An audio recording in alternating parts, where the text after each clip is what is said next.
Welcome to successes. Third lecture में आप सभी का स्वागत है।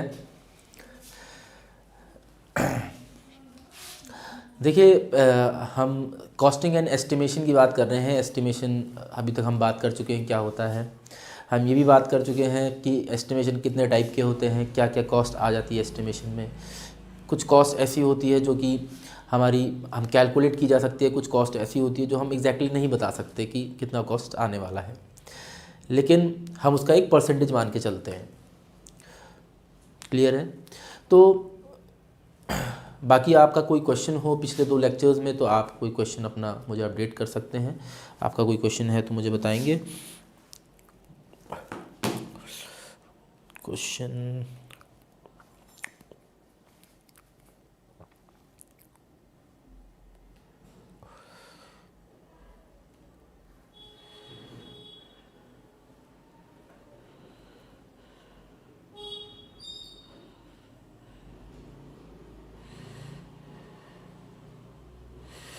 नमस्कार, गुड इवनिंग। गुड इवनिंग विकास। मयंक बहुत बढ़िया हैं।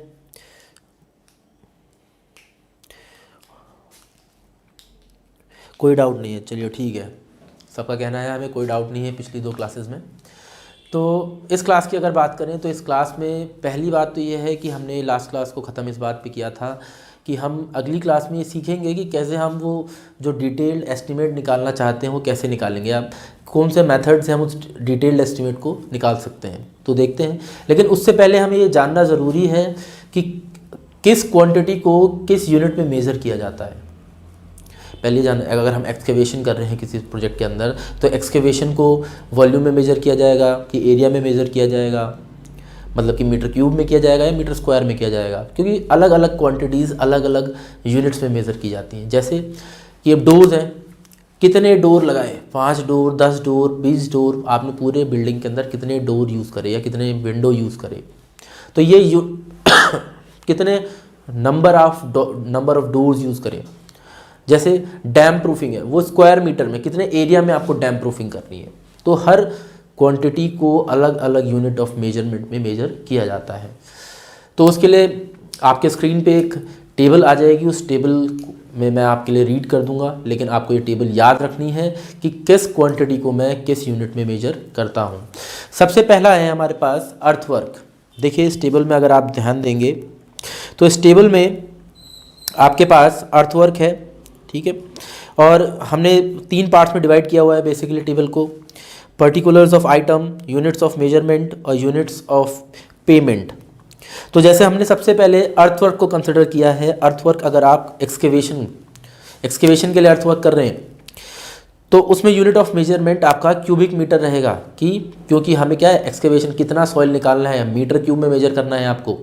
तो कितने मीटर क्यूब आपको सॉइल निकालना है, एक्सकेवेशन आप किस में मेजर करेंगे, मीटर क्यूब में मेजर करेंगे। क्लियर है मेरी बात? और यूनिट ऑफ पेमेंट मतलब कि 1 मीटर क्यूब को करने में अगर 1000 रुपये लग रहे हैं तो जितना मीटर क्यूब भी आप सॉइल निकालेंगे आप उसके हिसाब से कैलकुलेट कर सकते हैं, उसके हिसाब से पेमेंट कर सकते हैं कि कितना पेमेंट आपका बनता है। उसके बाद earthwork and filling foundation trenches, कि भाई आप वहाँ पे कुछ ना कुछ ऐसा भी हो सकता है कि कहीं पे आपको फिलिंग करनी पड़े। तो फिलिंग करने के लिए आप कितना काम करने वाले हैं, तो कितना वही मेजरमेंट किस में होगा, मीटर क्यूब में, या फिर मैं कह सकता हूँ क्यूबिक मीटर में होगा। साथ में earthwork in filling in plinth, जो प्लेंथ आप ऐसा हो सकता है कि आप ग्राउंड लेवल पे प्लेंथ बनाएं या फिर आप प्लेंथ कुछ ग्राउंड लेवल से ऊपर रखें। अगर आप ऊपर रखेंगे तो उस केस में भी आपको क्या करना पड़ेगा, थोड़ा सा मिट्टी और भरनी पड़ेगी, तो वहाँ पे भी फिलिंग करनी पड़ेगी। उसका भी आप फिलिंग कितना क्वांटिटी हमको काम करना पड़ेगा, तो वो किस में मेजर करेंगे, आप क्यूबिक मीटर में करेंगे। एग्जाम में सिंपल क्वेश्चन आते हैं, आपसे एक लाइन में पूछा जाता है कि earthwork in filling in plinth आप किस में मेजर करते हैं, क्यूबिक मीटर में, मीटर स्क्वायर में, नंबर ऑफ आइटम्स में, किस में करते हैं आप, तो क्यूबिक मीटर में करते हैं। सेकेंड टर्म है हमारे पास कॉन्क्रीट। अगर मैं कॉन्क्रीट की बात करूं तो लाइम कॉन्क्रीट इन फाउंडेशन, अगर आप लाइम कॉन्क्रीट इन फाउंडेशन कर रहे हैं, लाइम कॉन्क्रीटिंग कर रहे हैं फाउंडेशन में, तो उसका मेजरमेंट भी आप क्यूबिक मीटर में करेंगे। सीमेंट कॉन्क्रीटिंग फॉर लिंटल्स कर रहे हैं, अगर लिंटल्स आप डाल रहे हैं, उसके लिए सीमेंट कॉन्क्रीटिंग कर रहे हैं, तो भी आप किस में करेंगे, क्यूबिक मीटर में करेंगे। आप आरसीसी स्लैब डाल रहे हैं तो उसके लिए भी आप मेजरमेंट किस में करेंगे, क्यूबिक मीटर में करेंगे, कि इतना क्यूबिक मीटर काम करना पड़ेगा मुझे इस आरसीसी स्लैब को डालने के लिए। उसके बाद आप सीमेंट कॉन्क्रीटिंग कर रहे हैं, या फिर छज्जा डाल रहे हैं, या फिर आप सनशेड डाल रहे हैं, तो सनशेड धूप से बचने के लिए सनशेड डालते हैं, तो उसका मेजरमेंट भी अगर आप कर रहे हैं तो कितना क्वांटिटी काम मुझे उसके लिए करना पड़ेगा, वो भी आप किस में करेंगे, क्यूबिक मीटर में करेंगे। लेकिन जब आप लाइम कॉन्क्रीटिंग करेंगे, रूफ टेरेसिंग, जब रूफ में आप लाइम कॉन्क्रीटिंग करते हैं तो उसका मेजरमेंट आप स्क्वायर मीटर में करेंगे, कितने एरिया में मुझे लाइम कॉन्क्रीटिंग करनी है। ठीक है, लाइम कॉन्क्रीटिंग की एक थिकनेस स्पेसिफाइड होती है, इतनी स्पेसिफिक थिकनेस की आप लाइम कॉन्क्रीटिंग कर रहे हैं रूफ में, तो थिकनेस स्पेसिफाइड है। थिकनेस स्पेसिफाइड है तो मतलब आपको सिर्फ क्या चेक करना है कि कितने एरिया में मुझे करनी है। इसलिए लाइम कॉन्क्रीटिंग इन रूफ टेरेसिंग के केस में आप जो मेजरमेंट करते हैं वो स्क्वायर मीटर में करते हैं। नेक्स्ट आपके पास टेबल आ जाएगी स्क्रीन पे, इसमें आप कॉन्क्रीटिंग में हमारे पास एक और टर्म है, जैसे कि सीमेंट कॉन्क्रीट बेड। अगर आप सीमेंट कॉन्क्रीटिंग कर रहे हैं, जैसे कि फाउंडेशन में सबसे नीचे हम सीमेंट कॉन्क्रीटिंग करते हैं, तो वहाँ पे आप किस में मेजरमेंट करेंगे, क्यूबिक मीटर में करेंगे यहाँ पे भी। इसके बाद अगर आप सनशेड में मैंने बताया ही था, तो वहाँ पे सनशेड में भी आप जो मेजरमेंट करते हैं वो कितने में, किस में करेंगे, क्यूबिक मीटर में करेंगे। नेक्स्ट, इससे पहले मैंने एग्जाम्पल में ले चुका हूँ, इसमें भी मैं आपको बता चुका हूँ कि डैम प्रूफिंग, कि कितने एरिया में। देखिए डैम प्रूफिंग क्यों करते हैं, ताकि जो सीलन आ रही है दीवार में या किसी भी तरह से वाटर का जो आपका दीवार में अगर सीलन आती है तो सीलन से बचने के लिए हम क्या करते हैं, डैम प्रूफिंग कर देते हैं, ताकि क्या हो, उसमें किसी भी तरह की सीलन ना रहे। तो ये जो डैम प्रूफिंग है ये भी आप क्या करेंगे, अगर दीवार में करनी है तो कितने एरिया में करनी है, क्योंकि डैम प्रूफिंग की थिकनेस भी स्पेसिफाइड रहेगी। तो अगर डैम प्रूफिंग की बात करें तो डैम प्रूफिंग बहुत बार एग्जाम में पूछा जाता है, और ये पूछा जाता है कि डैम प्रूफिंग का मेजरमेंट आप किस में करते हैं, तो स्क्वायर मीटर में करते हैं। उसके बाद नेक्स्ट है हमारे पास ब्रिक वर्क। तो ब्रिक वर्क अगर आप फाउंडेशन में कर रहे हैं तो क्यूबिक मीटर में करेंगे, अगर आप प्लिंथ में कर रहे हैं तो भी आप क्यूबिक मीटर में करेंगे, अगर आप सुपर स्ट्रक्चर में कर रहे हैं, प्लिंथ लेवल से ऊपर जो स्ट्रक्चर होता है उसे मैं क्या बोलता हूँ, सुपर स्ट्रक्चर बोलता हूँ। तो प्लिंथ लेवल से ऊपर जितना भी स्ट्रक्चर बनाएंगे उसमें जो ब्रिक वर्क होगा वो भी आप क्यूबिक मीटर में करेंगे। लेकिन अगर आप थिन पार्टीशन वॉल्स बना रहे हैं, पार्टीशन के लिए अगर स्ट्रक्चर के अंदर कोई वॉल बना रहे हैं तो उसका जो भी मेजरमेंट होगा वो स्क्वायर मीटर में होगा, क्योंकि थिन पार्टीशन वॉल्स की जो थिकनेस है वो भी पहले से क्या रहती है, स्पेसिफाइड रहती है। इसलिए आप जो उसका मेजरमेंट करेंगे वो भी स्क्वायर मीटर में करेंगे। लेकिन ब्रिक वर्क आप आर्क में करते हैं या रीइंफोर्स ब्रिक वर्क करते हैं, कैसा भी ब्रिक वर्क करते हैं थिन पार्टीशन वॉल्स के अलावा, तो सारा का सारा मेजरमेंट किस में है, क्यूबिक मीटर में है। अगर आप स्टोन मैसनरी में काम कर रहे हैं तो स्टोन मैसनरी का भी मेजरमेंट किस में करेंगे, क्यूबिक मीटर में करेंगे। इसके अलावा अगर आप मेजरमेंट किस में कर रहे हैं, वुड वर्क का मेजरमेंट कर रहे हैं, ठीक है, वुड वर्क का मेजरमेंट कर रहे हैं तो वुड वर्क के मेजरमेंट में भी आप कैसा मेजरमेंट करेंगे, डोर, सैंड विंडोज, फ्रेम्स और चौखट्स और राफ्टर्स या बीम्स, किसी का भी आप मेजरमेंट करते हैं तो आप किस में करेंगे, क्यूबिक मीटर में करेंगे। Shutters of doors and Windows, अगर आप जैसे शटर्स, आप जो विंडोज़ एंड जो विंडो लगाते हैं, आप विंडो में जो शटर लगाते हैं या फिर आप जो डोर लगाते हैं उसमें जो अगर आप कभी कभी क्या करते हैं, आगे से शटर लगा देते हैं, तो उसका मेजरमेंट भी अगर आप करते हैं तो उसका मेजरमेंट भी आप किस में करेंगे, स्क्वायर मीटर में करेंगे उसका मेजरमेंट, कि आपको कितने एरिया में वो शटर लगाना है। क्लियर है मेरी बात। उसके बाद डोर एंड विंडो फिटिंग्स, जैसे कि उसमें आप हिंज लगाएंगे, जैसे कि आप उसमें बोल्ट लगाएंगे, उसमें हैंडल लगाएंगे, तो कितने नंबर ऑफ बोल्ट लगाने हैं, कितने नंबर ऑफ हिंज लगाने हैं, तो इन सब का मेजरमेंट किस में होगा, नंबर्स में होगा। क्लियर है। उसके बाद अगर आप स्टील वर्क करते हैं तो स्टील वर्क में मेजरमेंट देख लेते हैं। स्टील वर्क में जो मेजरमेंट है वो steel reinforcement bars etcetera in RCC and RB work, ठीक है। तो स्टील रीइंफोर्समेंट बार्स का जो मेजरमेंट है वो हमेशा कुंटल्स में होता है। बेंडिंग ऑफ स्टील रीइंफोर्समेंट, अगर आप बेंडिंग में कोई प्रोवाइड कर रहे हैं स्टील, या फिर रिवेट्स प्रोवाइड कर रहे हैं, या बोल्ट्स प्रोवाइड कर रहे हैं, या नट्स प्रोवाइड कर रहे हैं, तो स्टील का जितना भी मेजरमेंट है उस सारा का सारा मेजरमेंट किस में है, कुंटल्स में है। सिर्फ एक केस में आयरन ग्रिल्स, अगर आप आयरन की ग्रिल्स लगा रहे हैं या फिर आप हिंदी में क्या कहते हैं जाली वर्क कहते हैं जैसे, तो अगर आप जाली वर्क कर रहे हैं या फिर आयरन ग्रिल्स का काम कर रहे हैं तो आप ये देखेंगे कितने एरिया में मुझे वो जाली प्रोवाइड करनी है। तो यहाँ पे भी क्या हो गया, आपको सिर्फ एरिया चेक करना है, इसलिए क्या किस में मेजरमेंट होगा, स्क्वायर मीटर में होगा। इसके बाद हमारे पास लास्ट टेबल है, लास्ट टेबल की मैं बात करता हूँ। लास्ट टेबल आपकी स्क्रीन पे आ जाएगी, थर्ड टेबल स्क्रीन पे आ जाएगी।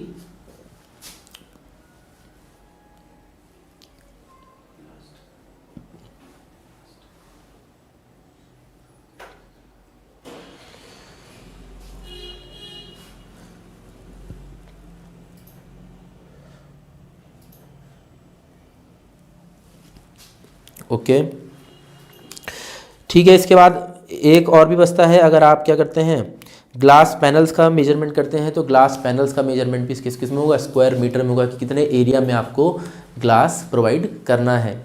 ठीक है मेरी बात। तो ये सारे के सारे जो काम आप कर रहे हैं किसी भी प्रोजेक्ट के अंदर, तो सारे के सारे काम आप किस में करेंगे, आप उस पर्टिकुलर यूनिट में करेंगे जो पर्टिकुलर यूनिट उस पर्टिकुलर काम के लिए स्पेसिफाइड है। तो अब जब हमें ये पता है कि अर्थ एक्सकेवेशन हमें किस में करना है, क्यूबिक मीटर में करना है, या फिर हमें स्टील वर्क किस में करना है, क्विंटल्स में करना है, तो उसी पर्टिकुलर यूनिट में हम उसका कैलकुलेशन करेंगे। तो अब ये कैलकुलेशन कैसे किया जाए ये समझना बहुत ज़रूरी है। तो अब हमारे पास एक टॉपिक हो सकता है methods of estimation of quantity. ठीक है, तो हम किस मेथड से हम उस क्वांटिटी को एस्टिमेट कर सकते हैं। तो इस मेथड में अगर मैं बात करूं तो इस मेथड में हमारे पास बेसिकली दो मेथड है।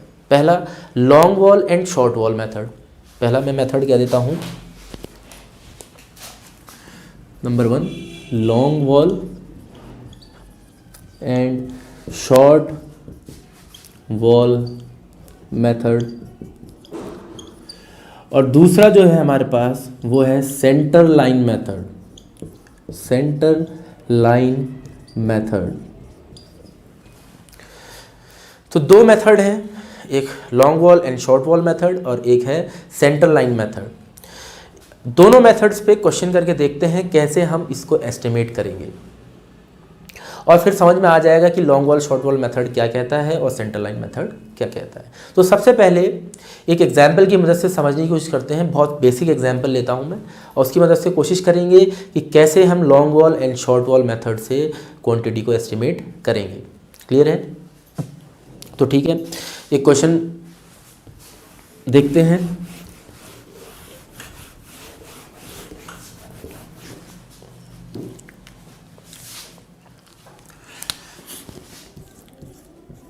Long wall and short wall method. किसी का कोई क्वेश्चन है?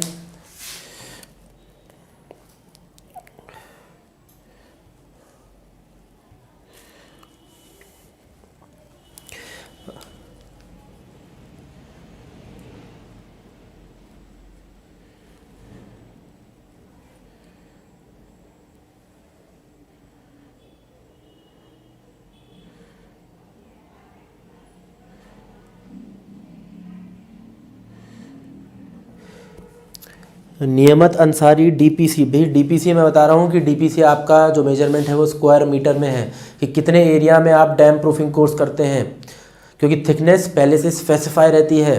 तो स्पेसिफिकेशन है पहले से कि थिकनेस कितनी रहेगी, इसलिए आप सिर्फ क्या देखेंगे, एरिया देखेंगे कितने एरिया में। अगर दीवार में सीलन हो रही है तो आप क्या देखेंगे कि कितनी लंबाई और कितनी चौड़ाई के लिए मुझे क्या करना है, डैम प्रूफिंग कोर्स करना है। तो एरिया कंसिडर करेंगे, उसका मतलब स्क्वायर मीटर में आप डैम प्रूफ कोर्स करेंगे, तो उसका कैलकुलेशन किस में होगा, स्क्वायर मीटर में होगा।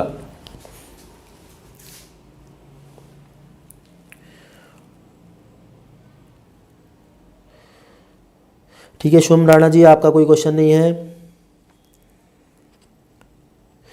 रोहित शर्मा जी बिल्कुल सारा देखिए, जितना भी सिलेबस हम यहाँ पे करा रहे हैं मैं आपको बता देता हूँ, जितना भी सिलेबस करा रहे हैं इसमें आरआरबी जेई के भी सारे टॉपिक्स आपके क्लियर हो जाएंगे, एसएससी जेई वालों के लिए भी सारे टॉपिक्स क्लियर हो जाएंगे। जो गेट की प्रिपरेशन कर रहे हैं वहाँ पे इसका बहुत ज़्यादा इंपॉर्टेंस नहीं है, लेकिन अगर कोई एक आध क्वेश्चन आ जाता है तो वो भी आपका क्लियर हो जाएगा यहाँ पे। तो कोई भी चिंता मत करिए, जितना भी आपका सिलेबस, जितने भी आप ऑब्जेक्टिव पेपर देने जाएंगे सारे के सारे क्वेश्चंस आपके वहाँ पे लग जाएंगे। अभी ऑब्जेक्टिव क्वेश्चन नहीं कर रहे हैं, लास्ट में ऑब्जेक्टिव क्वेश्चन करेंगे। और थोड़े बहुत ऑब्जेक्टिव क्वेश्चन मैंने बताया था आपको कि हम शॉर्ट वीडियोज़ वाला एक चैनल हमने और इम्प्लीमेंट कर रखा है, तो उसमें आप जो सिंपल क्वेश्चन हैं एक एक सोल्यूशन के हम वीडियो देते हैं, या फिर उसमें हम छोटे छोटे टॉपिक्स पे वीडियो देते हैं। तो मैंने आपको बताया था, आप उसको फॉलो कर सकते हैं। Civil engineering by Shubham Agrawal, basic education के नाम से मिल जाएगा आपको। ठीक है, जल्दी टाइम का वेस्ट ना करते हुए हम यहाँ पे सॉल्व करने की कोशिश करते हैं कि कैसे long wall and short wall method से हमें क्वेश्चन को सॉल्व करना है। देखिए अभी हम एक रूम से कोशिश करते हैं समझने की।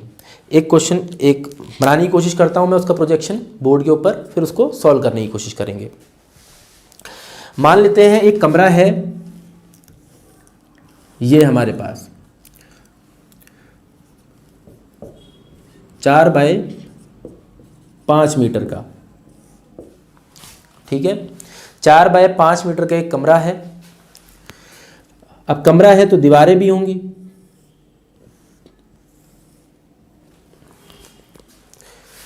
कमरा है तो दीवारें भी होंगी। और मैं मान लेता हूं कि ये जो 5 मीटर मैंने आपको डिस्टेंस दिया है, ये कुछ इंटरनल डिस्टेंस है, मतलब कमरे के अंदर की जगह 4 बाय 5 मीटर। ठीक है, अब इसके बाद इसके नीचे क्या है, इसका प्रोजेक्शन देखने की कोशिश करते हैं, क्योंकि नीचे से हमने क्या दी होगी, फाउंडेशन भी दी होगी। ये अगर मैं ऊपर से देख रहा हूँ तो मुझे कुछ इस तरह से दिख रहा होगा, अगर मैं सामने से देखता हूँ तो मुझे कुछ ये फिगर मिलेगा।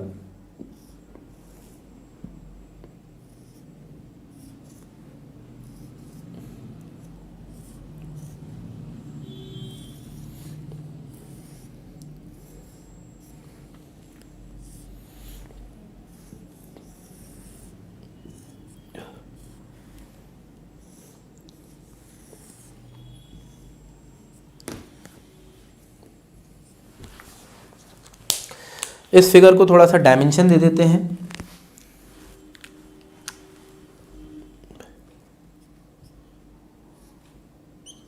Thirty centimetre.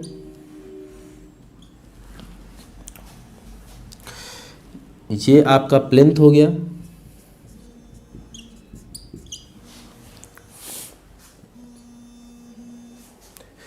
प्लेंथ के बाद ये आपका ग्राउंड लेवल हो गया।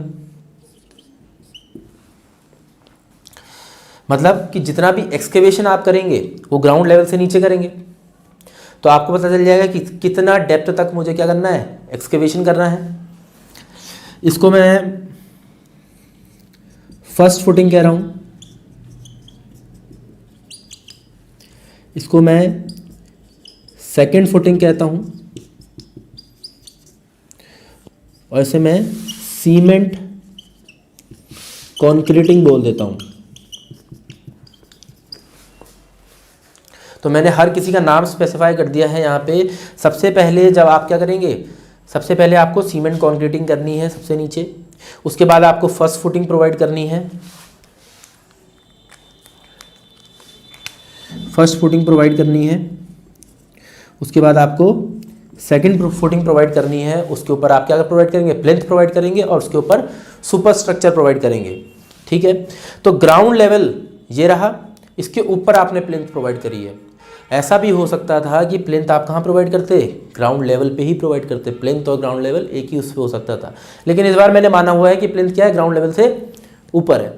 तो एक्सकेवेशन आप किसके लिए करेंगे, जितना काम का कहाँ कर रहे हैं, ग्राउंड लेवल से नीचे कर रहे हैं।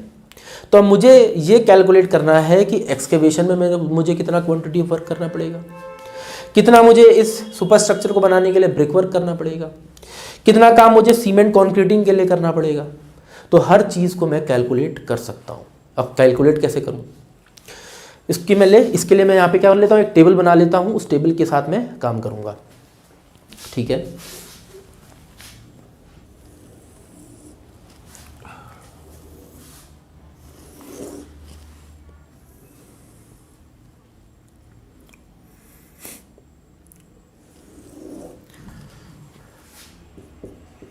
सबसे पहले मैं इसमें फिल कर देता हूँ आइटम ऑफ वर्क, कौन सा काम करना है। ठीक। और इसको मैं किससे सॉल्व करना चाह रहा हूँ, long wall and short wall method से सॉल्व कर रहा हूँ। फिर मैं सेंटर लाइन मेथड से भी करेंगे बाद में। इसके बाद मैंने दूसरा कॉलम बना लिया नंबर, कि कितनी इसमें लॉन्ग वॉल है और कितनी इसमें शॉर्ट वॉल है। अभी देखते हैं कितनी लॉन्ग वॉल और कितनी शॉर्ट वॉल है। उसकी क्या लेंथ है, क्या विड्थ है, क्या हाइट है, उसके बाद टोटल क्वांटिटी उसका कितना बनता है, जो कि क्या हो जाएगा L into B into H. और उसके बाद एक्सप्लेनेशन भी दे सकता हूँ। तो एक्सप्लेनेशन के लिए ऐसा करता हूँ, मैं यहाँ पे एक कॉलम बना लेता हूँ, पीछे की तरफ जगह नहीं बची है हमारे पास।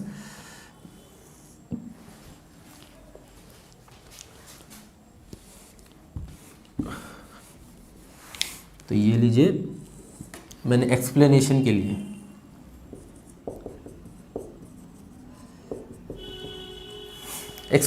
के लिए एक बॉक्स बना लिया। तो अब मुझे ये एक सिंपल सा सबसे बेसिक क्वेश्चन है, इसको सॉल्व करना है, जिसमें मैं ये कह रहा हूँ कि मेरे पास एक रूम है जिसका डायमेंशन क्या है 4x5 मीटर। 4x5 मीटर मेरे पास डायमेंशन है। मुझे इसका क्या निकालना है कि इस कमरे को बनाने के लिए टोटल काम मुझे कितना क्वांटिटी काम करना पड़ेगा। तो सबसे पहला step long wall and short wall method में क्या रहेगा, बिल्कुल क्लियर से ध्यान रखेंगे। भाई मैंने मान लिया कि ये 30 सेंटीमीटर, अच्छा डायमेंशन इसकी पूरी नहीं हुई है, डायमेंशन मैं आपको दे देता हूँ। यहाँ पे 40 सेंटीमीटर, इसके बाद 60 सेंटीमीटर, ये 80 सेंटीमीटर और ये 90 सेंटीमीटर विड्थ।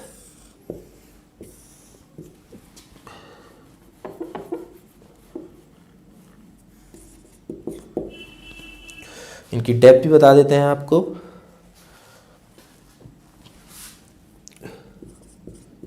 30, 20, 20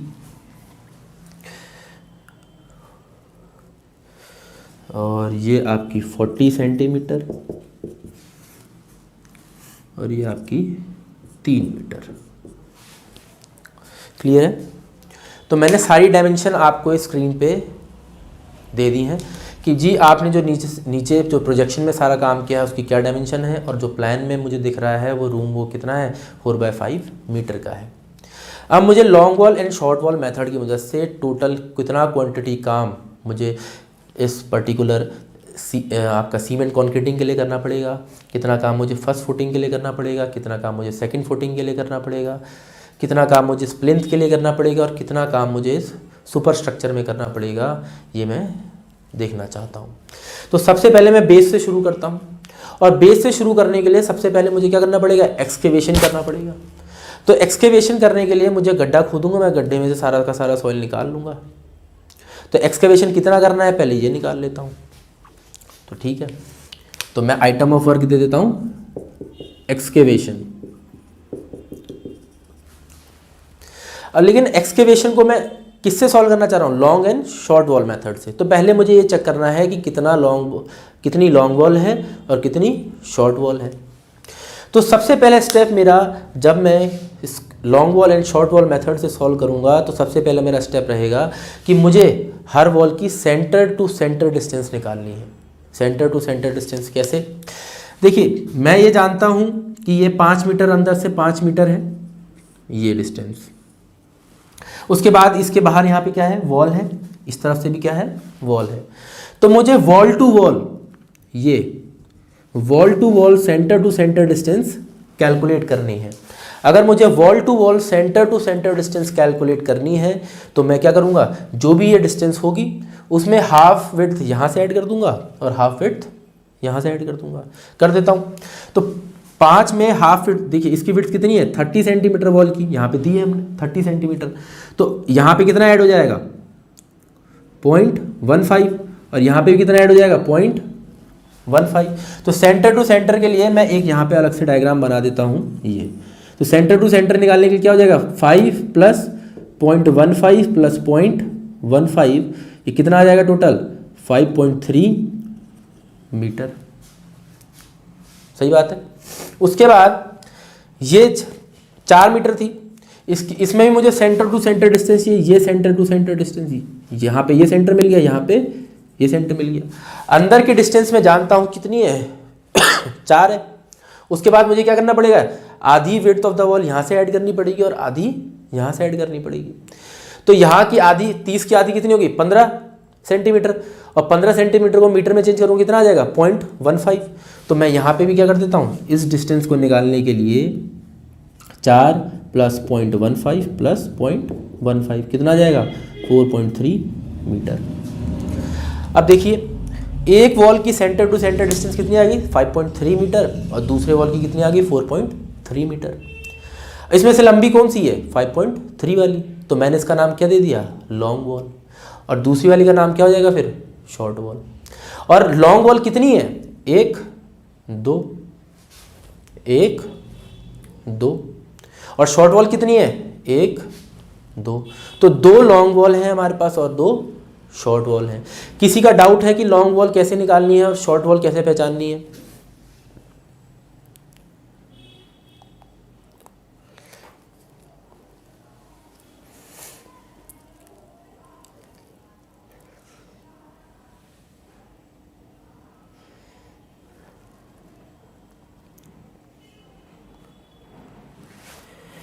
किसी को डाउट है कैसे लॉन्ग वॉल कैसे शॉर्ट वॉल पहचाननी है? किसी को कोई doubt long wall and short wall में? देखिए मैंने कहा कि सबसे पहला स्टेप आपका ये रहेगा कि आपको क्या निकालनी है, सेंटर टू सेंटर डिस्टेंस निकालनी है वॉल्स की। तो सेंटर टू सेंटर डिस्टेंस आप इस डायरेक्शन में भी निकालेंगे और इस डायरेक्शन में भी निकालेंगे। जब इस डायरेक्शन में मैंने निकाली तो 5 अंदर की टोटल लेंथ 5 थी, और इसमें मैंने क्या कर दिया, इस तरफ से भी वॉल की आधी विड्थ ऐड कर दी और इस तरफ से भी आधी ऐड कर दी। क्यों? क्योंकि मैं फिर कहाँ पहुँच जाता हूँ, यहाँ इस वॉल के भी सेंटर में पहुँच जाता हूँ और इस वॉल के भी सेंटर में पहुँच जाता हूँ। तो मैंने 5 प्लस 0.5, क्योंकि मुझे पता था वॉल की थिकनेस कितनी है 30 सेंटीमीटर, तो आधी कितनी होगी 15 सेंटीमीटर। 15 को मैं सेंटीमीटर को मैं मीटर में चेंज करूँ कितना आ जाएगा 0.15 मीटर। तो 5 प्लस 0.15 2 बार प्लस कर दिया, कितनी आ गई 5.3 मीटर। उसके बाद दूसरी तरफ भी मैंने यही करा तो कितना आ गया 4 प्लस 0.15 प्लस 0.15 कितना आ गई 4.3 मीटर। किसमें किसकी डिस्टेंस ज़्यादा है, इसकी ज़्यादा है, तो कितनी है 5.3 मीटर, इसलिए मैंने इसको क्या बोल दिया लॉन्ग वॉल। दूसरी वाली को क्या बोल दिया शॉर्ट वॉल। अब तो लॉन्ग वॉल कितनी है यहाँ पे 2 हैं, 1 और 2। शॉर्ट वॉल कितनी है 1 और 2, तो 2 लॉन्ग वॉल 2 शॉर्ट वॉल। मुझे क्या करना था एक्सकेवेशन निकालना था कि एक्सकेवेशन में कितना काम करना पड़ेगा। तो पहले मैं किसके हिसाब से निकालूंगा लॉन्ग वॉल के हिसाब से, तो इसमें दे देता हूँ एक्सकेवेशन किस के हिसाब से कर रहा हूँ लॉन्ग वॉल के हिसाब से। कितनी लॉन्ग वॉल है नंबर में भर देता हूँ 2। शॉर्ट वॉल भी कितनी है 2। अब मुझे लॉन्ग वॉल और शॉर्ट वॉल दोनों की लेंथ निकालनी है, कितनी लेंथ लॉन्ग वॉल की है और कितनी लेंथ शॉर्ट वॉल की है। तो पहला स्टेप था कि मैंने सेंटर टू सेंटर डिस्टेंस निकाल ली कि भाई सेंटर टू सेंटर डिस्टेंस कितनी आएगी। तो सेंटर टू सेंटर डिस्टेंस दोनों वॉल्स की कितनी आएगी 5.3 और 4.3।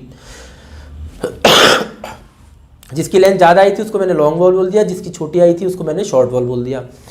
अब मुझे लॉन्ग वॉल की एक्चुअल लेंथ निकालनी है, तो लॉन्ग वॉल की एक्चुअल लेंथ निकालने के लिए मैं क्या करूँगा, लॉन्ग वॉल की एक्चुअल लेंथ निकालने के लिए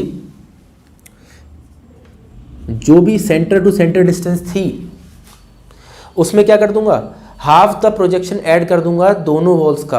दोनों वॉल्स का हाफ प्रोजेक्शन कितना है फिर से 0.15 और 0.15 नहीं, इस बार ये ऐड नहीं करना है। इस बार आपको इस स्ट्रक्चर के अंदर जाना है और यहाँ पे चेक करना है कि दोनों का प्रोजेक्शन कितना होगा। एक्सकेवेशन में आप टोटल एक्सकेवेशन कितना करेंगे, कितना विड्थ का करेंगे 90 सेंटीमीटर का, क्योंकि सबसे नीचे आपको क्या देनी है सीमेंट कॉन्क्रीटिंग करनी है। तो यहाँ पे आप देखेंगे कितना काम करना पड़ रहा है आपको 90 सेंटीमीटर का।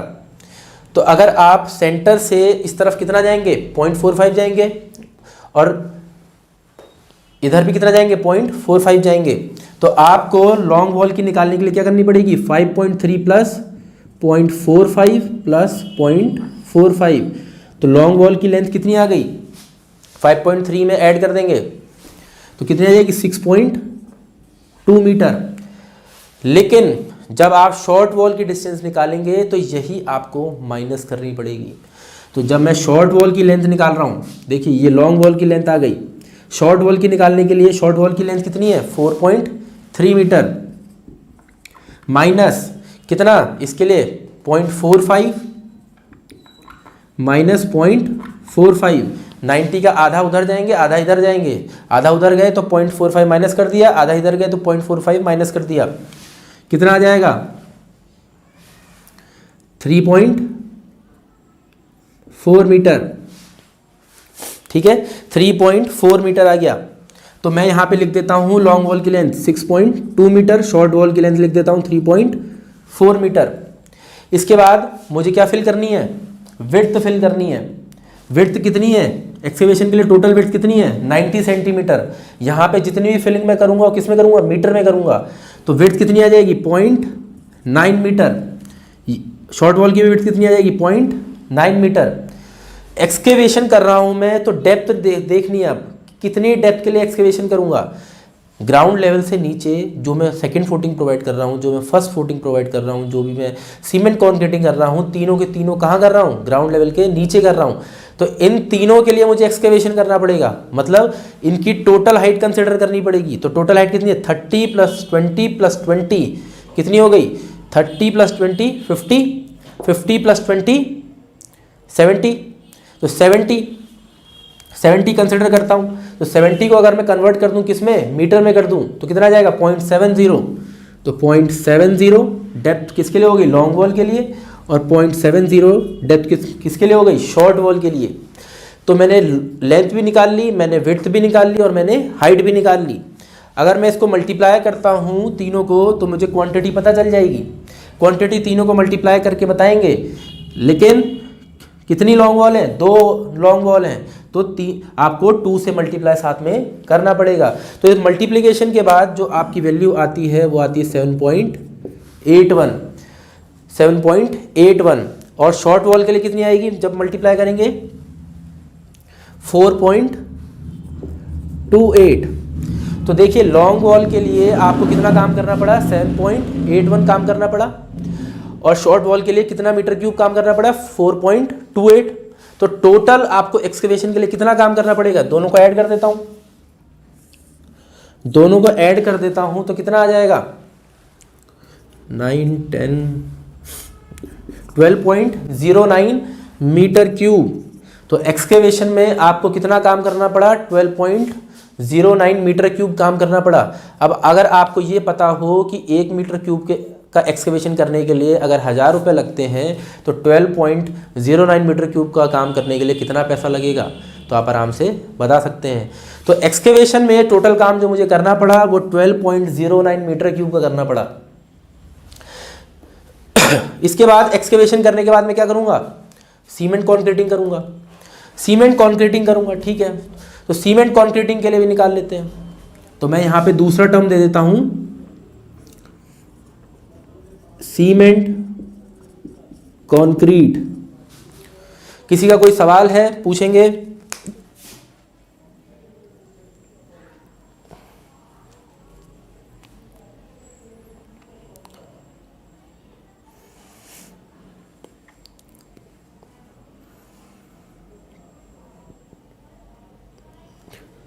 ठीक है, कोई सवाल नहीं है।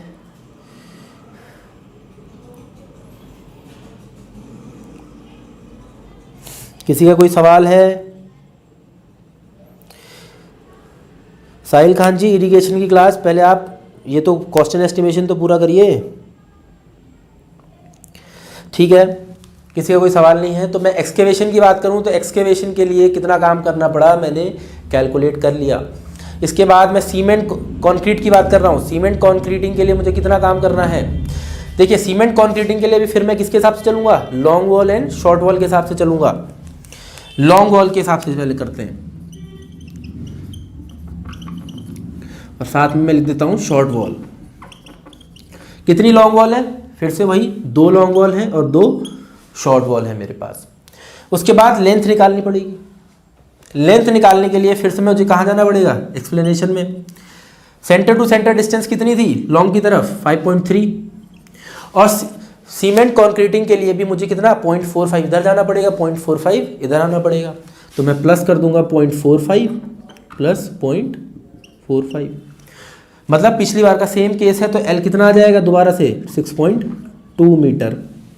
और जब मैं शॉर्ट वॉल के लिए लेंथ कैलकुलेट करूंगा तो यही मैं माइनस कर दूंगा, तो 4.3 माइनस 0.45 माइनस 0.45, तो L कितना आ गया 3.4 मीटर। मतलब पिछली बार जो लेंथ थी वो इस बार भी है। क्यों? क्योंकि मुझे एक्सकेवेशन के लिए भी उतना ही विड्थ एक्सकवेट करना था और सीमेंट कॉन्क्रीटिंग के लिए भी मुझे उतनी ही विड्थ में काम करना है, इसलिए लेंथ जो आ रही है बिल्कुल सेम निकल के आ रही है। तो मैं लेंथ दोबारा फिलअप कर देता हूँ 6.2 एंड 3.4। विड्थ की बात करें तो विड्थ कितनी है 90 सेंटीमीटर, तो 90 सेंटीमीटर मतलब 0.9 मीटर, 0.9 मीटर। लेकिन पिछली बार जब एक्सकेवेशन करना था तो यहाँ से ग्राउंड लेवल से नीचे जितना काम किया था वो सारी डेप्थ कंसिडर करनी थी, लेकिन सीमेंट कॉन्क्रीटिंग कितनी डेप्थ के लिए कर रहा हूँ मैं, सिर्फ 30 सेंटीमीटर के लिए कर रहा हूँ। जब 30 सेंटीमीटर के लिए सीमेंट कॉन्क्रीटिंग कर रहा हूँ तो डेप्थ कितनी होगी, सिर्फ 30 सेंटीमीटर, यानी कि मीटर में कितनी 0.3 मीटर। तो मैं फिल कर देता हूँ 0.3 मीटर, 0.3 मीटर। इसके हिसाब से मैं लॉन्ग वॉल से मुझे कितना काम करना पड़ेगा, शॉर्ट वॉल के लिए मुझे कितना काम करना पड़ेगा कैलकुलेट कर सकता हूँ। मैं क्या करूँगा, इन सारी वैल्यूज़ को मल्टीप्लाई कर दूंगा, length into width into depth. और कितनी लॉन्ग वॉल है, 2 लॉन्ग वॉल है, तो 2 से मल्टीप्लाई कर दूंगा, तो वो वैल्यू कितनी आएगी, वो वैल्यू आपकी निकल के आ रही है 3.34। और शॉर्ट वॉल के हिसाब से निकल के आ रही है 1.83। तो नेट टोटल काम आपको सीमेंट कॉन्क्रीटिंग के लिए कितना करना पड़ा, टोटल काम आपको करना पड़ा 5.17 मीटर क्यूब। तो देखिए दोस्तों कि मुझे एक्सकेवेशन के लिए 12.09 मीटर क्यूब काम करना पड़ा था, सीमेंट कॉन्क्रीटिंग के लिए मुझे सिर्फ कितना काम करना पड़ा, 5.17 मीटर क्यूब काम करना पड़ा। तो मैं इस तरह से कैलकुलेट कर सकता हूं कि सीमेंट कॉन्क्रीटिंग के लिए मुझे कितना काम करना पड़ेगा। इसी तरह मैं किसके लिए कैलकुलेट कर सकता हूं, फर्स्ट फुटिंग के लिए, इसी तरह मैं सेकंड फुटिंग के लिए, इसी तरह मैं प्लिंथ के लिए, और इसी तरह मैं कितना ब्रिक वर्क सुपरस्ट्रक्चर में करूंगा। तो एक एक करके बात कर रहे हैं। तो इतना सीमेंट कॉन्क्रीटिंग के लिए, एक्सकेवेशन के लिए कितना काम करना पड़ा, ये मैंने कैलकुलेट कर लिया है। अब मैं किस पे आ जाता हूँ, फर्स्ट फुटिंग पे आ जाता हूँ। फर्स्ट फुटिंग की बात करते हैं। किसी का कोई क्वेश्चन? विकास कुमार भगत 0.9 पूछ रहे हैं। 0.9, देखिए 0.9 इसलिए लिया है विकास जी क्योंकि हमें पता है कि सीमेंट कॉन्क्रीटिंग कितनी विड्थ के लिए करेंगे, 90 सेंटीमीटर के लिए करेंगे। 90 सेंटीमीटर के लिए करेंगे तो 90 सेंटीमीटर जब विड्थ है तो उसको मीटर में चेंज करेंगे, कितना आएगा 0.90। तो मैंने उसको 0.90 को सिर्फ क्या लिख दिया, 0.9 लिख दिया। तो इसलिए हमने 0.9, आप लॉन्ग वॉल के लिए जाएं चाहे शॉर्ट वॉल के लिए जाएं, उतने ही विड्थ में आपको फाउंडेशन प्रोवाइड करनी पड़ेगी, इसलिए 0.9।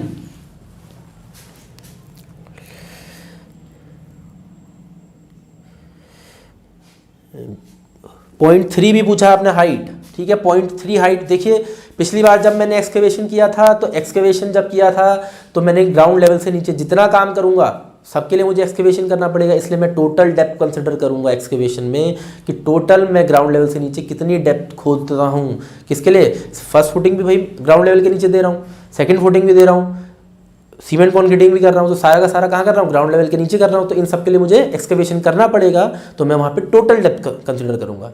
लेकिन जब मैं सीमेंट कॉन्क्रीटिंग कर रहा हूँ तो मैं सिर्फ कितनी डेप्थ में कर रहा हूँ, 30 सेंटीमीटर में। तो 30 सेंटीमीटर चेंज होकर मीटर में कितना आ गया, 0.3, तो 0.3 लिख दिया मैंने।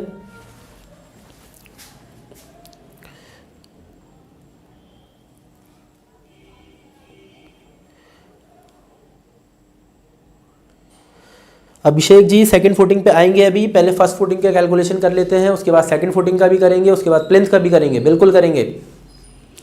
तो एक्सकेवेशन में हमने देख लिया, सीमेंट कॉन्क्रीटिंग में हमने देख लिया कितना काम करना है। अब उसके बाद फर्स्ट फुटिंग की तरफ चलते हैं।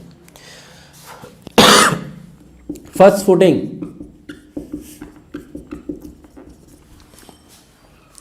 फर्स्ट फुटिंग की तरफ चलते हैं। फर्स्ट फुटिंग में फिर से मैं दोबारा long wall and short wall दोनों के हिसाब से चलूंगा। तो लॉन्ग वॉल और शॉर्ट वॉल तो लॉन्ग वॉल और शॉर्ट वॉल, लॉन्ग वॉल कितनी है फिर से 2 ही हैं अभी भी, और शॉर्ट वॉल अभी भी 2 ही हैं। लेकिन मुझे क्या है, अब दोबारा से लेंथ निकालनी है। देखिए अभी तक जब मैं क्या कर रहा था, सीमेंट कॉन्क्रीटिंग कर रहा था, तो मुझे 0.5 इधर जाना था, 0.5 उधर, क्योंकि टोटल कितना था 90 था। लेकिन जैसे ही मैं फर्स्ट फुटिंग में आया तो विड्थ कितनी हो गई 80 हो गई, तो इसलिए मैं 0.4 इधर जाऊंगा और 0.4 उधर जाऊंगा। मतलब 80 था मेरे पास, तो 40 सेंटीमीटर उधर, 40 सेंटीमीटर इधर। मतलब 40 सेंटीमीटर को अगर मैं मीटर में चेंज करता हूँ कितना हो गया 0.4 हो गया। तो मैं डायरेक्टली मीटर में बात कर रहा हूँ कि ये 0.8 मीटर है, तो 0.4 उधर जाऊंगा और 0.4 इधर आऊंगा। लॉन्ग वॉल के लिए मैं उस 0.4 को प्लस कर दूंगा और शॉर्ट वॉल के लिए उस 0.4 को माइनस कर दूंगा। तो फिर मैं यहाँ पे जब लेंथ निकालता हूँ तो कितना हो जाएगा 5.3 माइनस 0.4 माइनस 0.4। तो 5.3 में से अगर मैं 0.8 टोटल निकाल देता हूँ कितना आ जाएगा 4.5 मीटर। और शॉर्ट वॉल के लिए सॉरी प्लस करना है आपको लॉन्ग वॉल के लिए, तो लॉन्ग वॉल के लिए हम प्लस करेंगे तो 5.3 में 0.4 प्लस करेंगे, 0.4 दोबारा प्लस करेंगे, एक 0.4 उधर गए और 0.4 इधर गए, तो टोटल कितना आ जाएगा 6.1 मीटर। ठीक है, तो लॉन्ग वॉल की लेंथ कितनी आ गई 6.1 मीटर। मैं फिल कर देता हूं। शॉर्ट वॉल के लिए यही वैल्यू क्या हो जाएगी माइनस हो जाएगी, किस में माइनस हो जाएगी 4.3 में। 4.3 माइनस 0.4 माइनस 0.4, तो कितनी आ गई 4.3 में से 0.8 माइनस कर देता हूं, कितनी आ जाएगी 3.5 मीटर। तो यहाँ पे लेंथ कितनी आ गई 3.5 आ गई।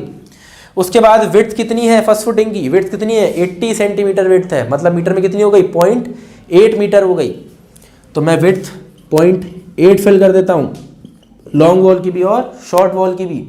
उसके बाद हाइट कितनी है फर्स्ट फुटिंग की 20 सेंटीमीटर हाइट है, बस 20 सेंटीमीटर डेप्थ के लिए मुझे प्रोवाइड करनी है, मतलब मीटर में कितनी हो गई 0.2। तो 0.2 मीटर 0.2 मीटर। तो अब आप निकाल सकते हैं कि total quantity of work first footing provide करने के लिए कितना करना पड़ेगा। तो कितना करना पड़ेगा, मल्टीप्लाई कर देते हैं लेंथ विड्थ और हाइट को, और 2 लॉन्ग वॉल है तो 2 से मल्टीप्लाई कर देते हैं, फिर से कितनी आ जाएगी। अगर आप मल्टीप्लाई करते हैं तो 1.95, और शॉर्ट वॉल के लिए आपको काम करना पड़ेगा 1.12।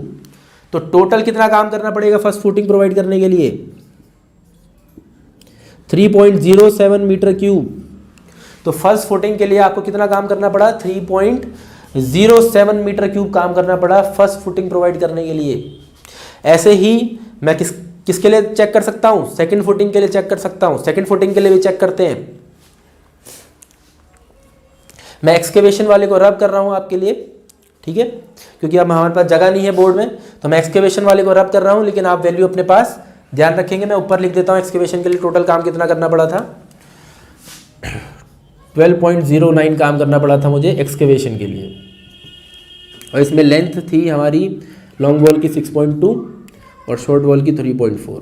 ठीक है, तो मैं यहाँ पे रब कर देता हूँ।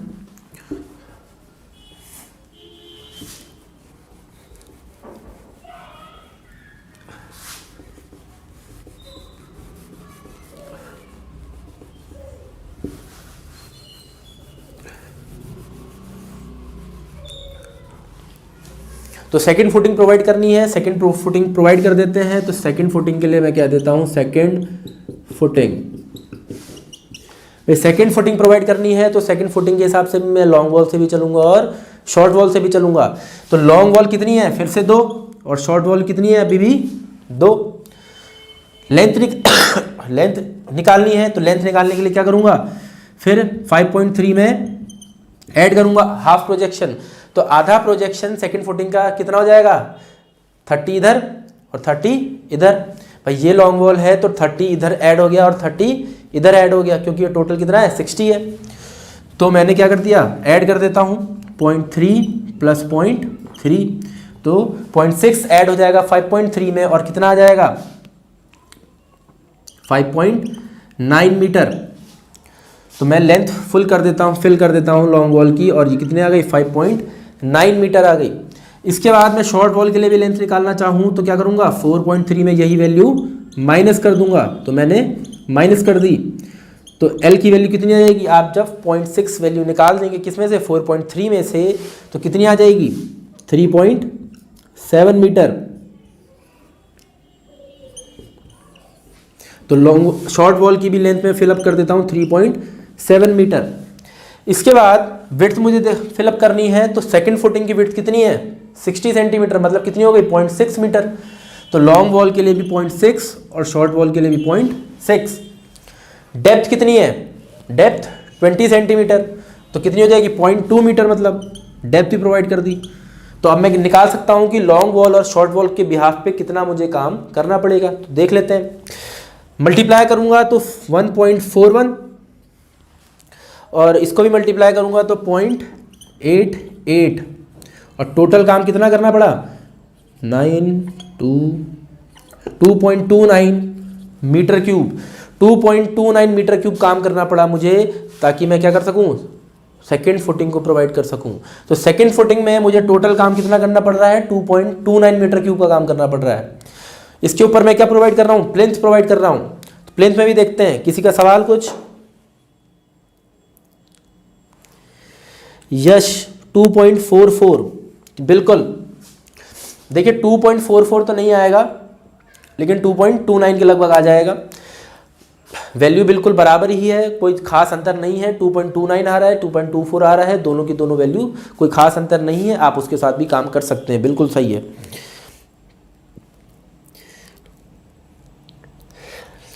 राहुल कुमार, राइटिंग क्लियर नहीं हो पा रही है। देखिए यहाँ पे हमारे पास कैलकुलेशन बहुत ज़्यादा हैं, तो कोशिश हमने ये करी है कि सारी कैलकुलेशन इस बोर्ड के अंदर आ पाएँ, ठीक है। तो थोड़ा सा एडजस्ट करने की कोशिश करिए, बाकी हम कोशिश करेंगे कि आगे से जितना भी लिखे वो थोड़ा सा और बड़ा करके लिख पाए।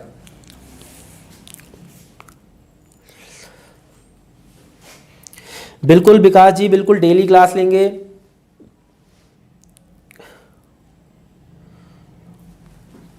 चलिए ठीक है, कोशिश करते हैं। हमने सेकंड फुटिंग में देख लिया कितना काम करना पड़ा, 2.29 काम करना पड़ा। इसके ऊपर मैं क्या काम करना चाहता हूँ, प्लेंथ के लिए काम करना चाहता हूँ। तो प्लेंथ के लिए कितना काम करना पड़ेगा चेक कर लेते हैं। ऐसा करते हैं, सीमेंट कंक्रीट को रब कर देते हैं, क्योंकि अभी हमारे पास यहाँ पे इसके लिए जगह नहीं है। तो मैं ऊपर मेंशन कर देता हूँ कि सीमेंट कंक्रीटिंग के लिए मुझे कितना काम करना पड़ रहा है, 5.17। इसमें लॉन्ग वॉल की लेंथ जो थी आपकी 6.2 निकल के आई थी, शॉर्ट वॉल की लेंथ 3.4 निकल के आई थी, ठीक है।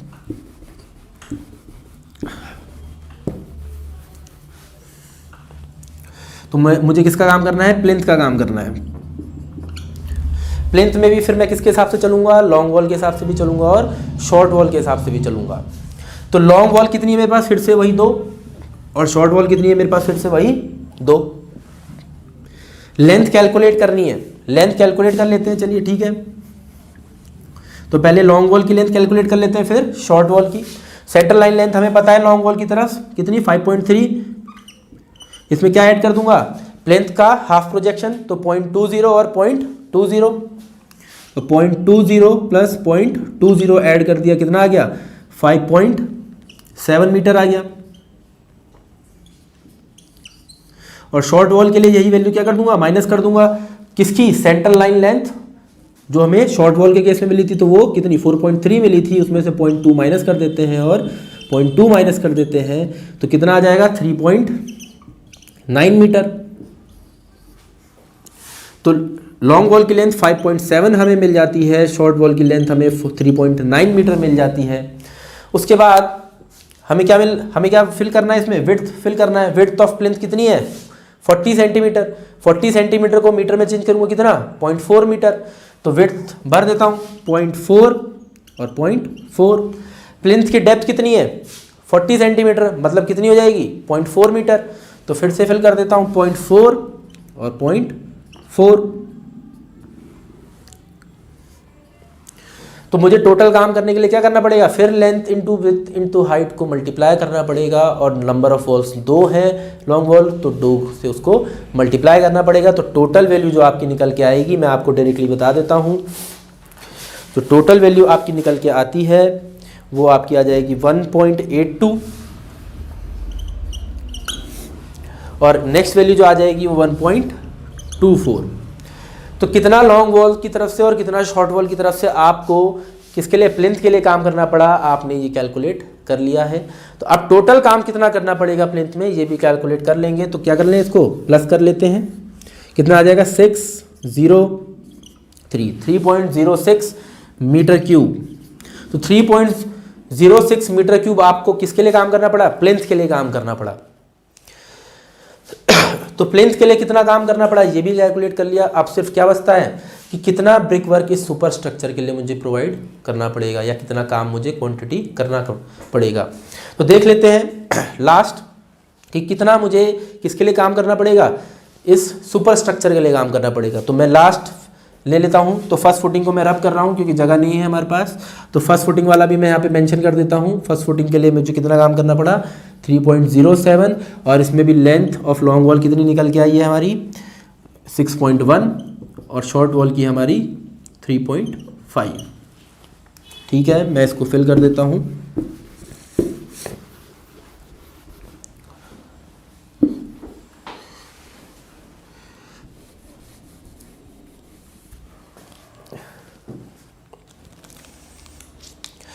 देखिए किस में काम करना चाह रहा हूं मैं, सुपर स्ट्रक्चर में। सुपर स्ट्रक्चर में क्या काम करूंगा, ब्रिक वर्क का काम करूंगा। तो सुपर स्ट्रक्चर ब्रिक वर्क लिख देता हूं, लेकिन वहां पे भी किसके हिसाब से, लॉन्ग वॉल और शॉर्ट वॉल के हिसाब से ही करना है, क्योंकि मैं अभी तक किसमें चल रहा हूं, long wall and short wall method में ही चल रहा हूं। तो लॉन्ग वॉल अभी भी कितनी है 2, और शॉर्ट वॉल अभी भी कितनी है 2। लेंथ निकालनी पड़ेगी, तो फिर से निकाल लेता हूं। लेंथ निकालने के लिए क्या करूंगा, लॉन्ग वॉल की लेंथ निकालनी है तो पहले centre to centre distance long wall की तरफ से कितनी है 5.3, और मुझे उसमें क्या ऐड करना है, हाफ प्रोजेक्शन किसका, वॉल का। वॉल का हाफ प्रोजेक्शन कितना हो गया, टोटल 30 सेंटीमीटर, तो हाफ प्रोजेक्शन इधर 15 सेंटीमीटर उधर 15, तो कितना हो गया 0.15 प्लस 0.15। तो मैं ऐड कर देता हूँ 0.15 प्लस 0.15, और ये कितना आ जाएगा 5.6 मीटर। और शॉर्ट वॉल के लिए इसी वैल्यू को मैं क्या करूंगा, centre to centre distance short में कितनी आ रही है 4.3, तो 4.3 में यही वैल्यू क्या कर दूंगा, माइनस कर दूंगा। तो माइनस 0.15 माइनस 0.15 कितनी आ जाएगी 4 मीटर। तो इसी वैल्यू को मैंने इस शॉर्ट वैल्यू के लिए हमेशा मुझे माइनस करना है, शॉर्ट वॉल की लेंथ निकालने के लिए, और लॉन्ग वॉल की लेंथ निकालने के लिए हमेशा प्लस करना है। तो लेंथ में फिलअप कर देता हूँ। एक बार मेरी 5.6 आई लॉन्ग वॉल के केस में, और शॉर्ट वॉल के केस में 4 आई। उसके बाद विड्थ कितनी है वॉल की 30 सेंटीमीटर, मतलब कितनी हो गई 0.3 मीटर। तो 0.3 और 0.3, और हाइट हमें कितनी दी थी 3 मीटर हाइट दी गई थी, 3 मीटर हाइट दी गई थी वॉल की। तो मैं फिल कर देता हूँ 3 मीटर 3 मीटर। तो कितना काम करना पड़ेगा, वही फिर से पिछली बार की तरह मल्टीप्लाई कर दूंगा। तो मल्टीप्लाई कर देता हूँ और वैल्यू आ जाती है 10.08 लॉन्ग वॉल के केस में, और शॉर्ट वॉल के केस में 7.2। तो टोटल काम कितना करना पड़ा,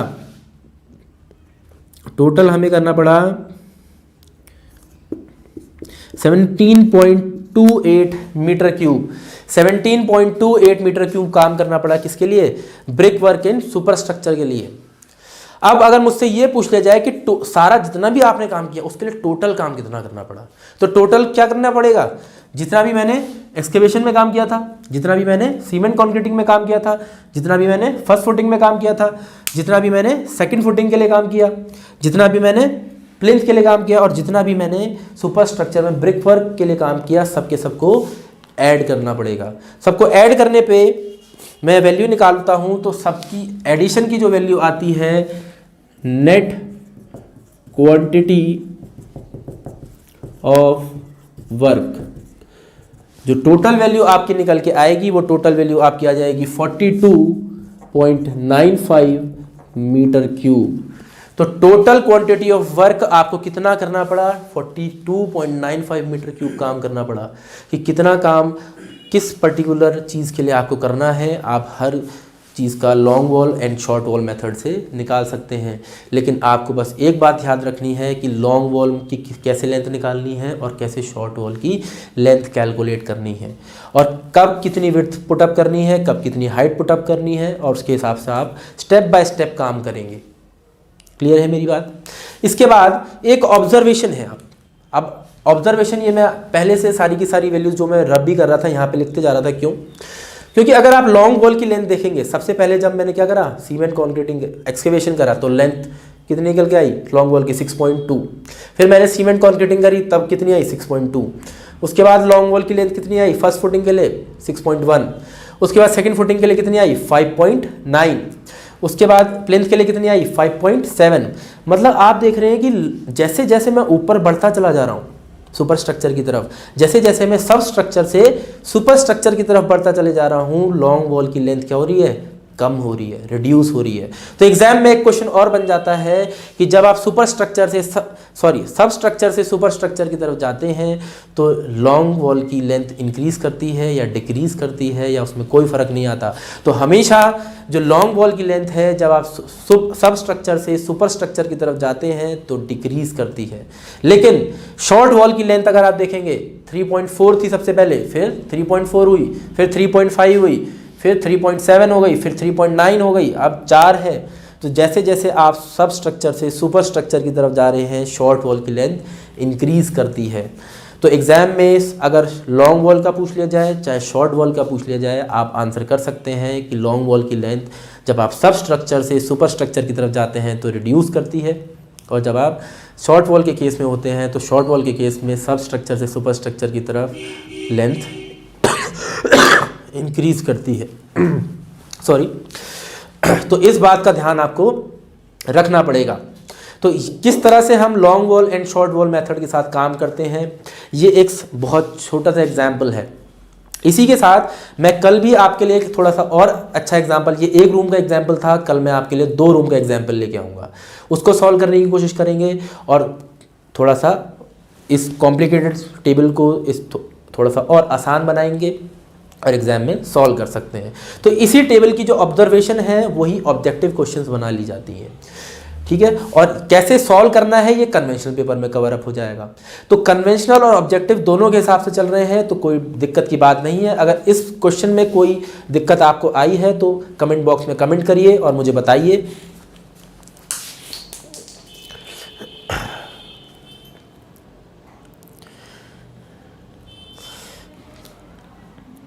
बिल्कुल राहुल, टोटल प्लेंथ में 3.06 काम हुआ है, बिल्कुल।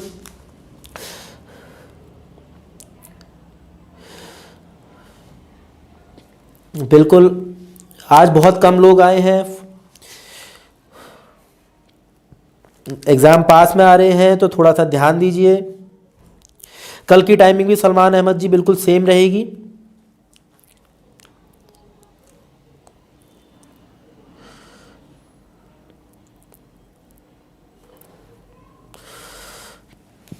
चलिए, आपको सब कुछ समझ में आ रहा है तो बहुत बढ़िया बात है।